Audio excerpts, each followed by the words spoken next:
एक बहुत सुंदर विवाह गीत सुनाने जा रहा हूँ। आप लोग को कैसा लगा कमेंट में बताइएगा। बहुत सुंदर बेटी विवाह गीत है। और न्यू है तो हमारे चैनल को सब्सक्राइब कीजिएगा, बेल आइकन प्रेस कीजिएगा, जिससे हमारा नोटिफिकेशन आप लोगों तक पहुँच सके।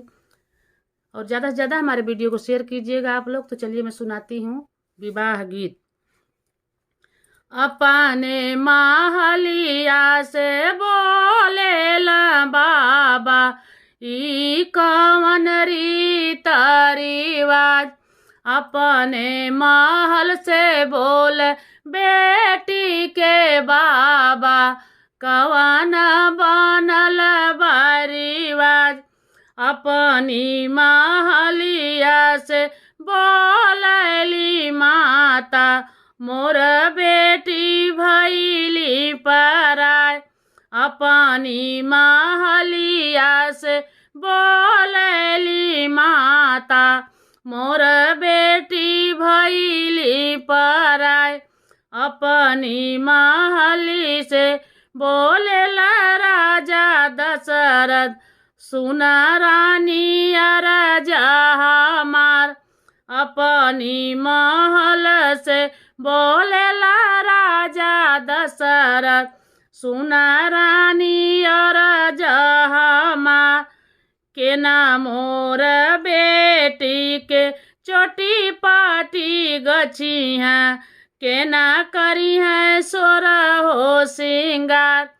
के ना मोरे बेटी के चोटी पाटी गछी है, के ना करी है सोरा हो सिंगार। के ना मोरे बेटी छंग खेला न जाइया, के ना देई भोजन बनाए।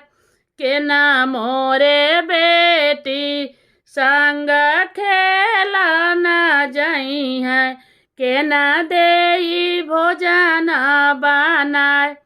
के करे सामने बेटी सुख दुख कही है, के ना दुख हरने को जाए। के करे सामने बेटी सुख दुख कही है, के ना दुख हरने को जाए।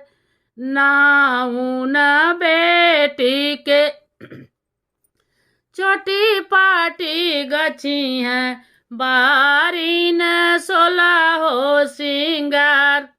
नाउन बेटी के चोटी पाटी गछी है, बारी ने सोला हो सिंगार। ननदी के संगे में खेला न जाई है, सासू दी है भोजन बनाए। ननदी के संगे में खेला न जाई है, सासू दी है भोजन बनाए। पति के समावा बेटी सुख दुख कही है, पति हरि है दुखवा के जाए।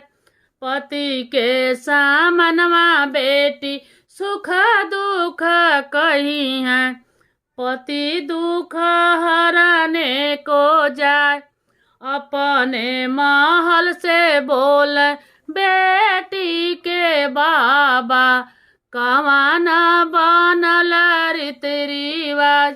अपने महल से बोल बेटी के बाबा, कवन बनल रीत रिवाज। आपन बेटी दूसरे घरे जई है, कैसे रही है बेटी हमार। आपन बेटी दूसरे घरे जई है, कैसे रही है बेटी हमार। कवन डगरिया में जई है मोरे बेटी, कवन डगर हम जाब।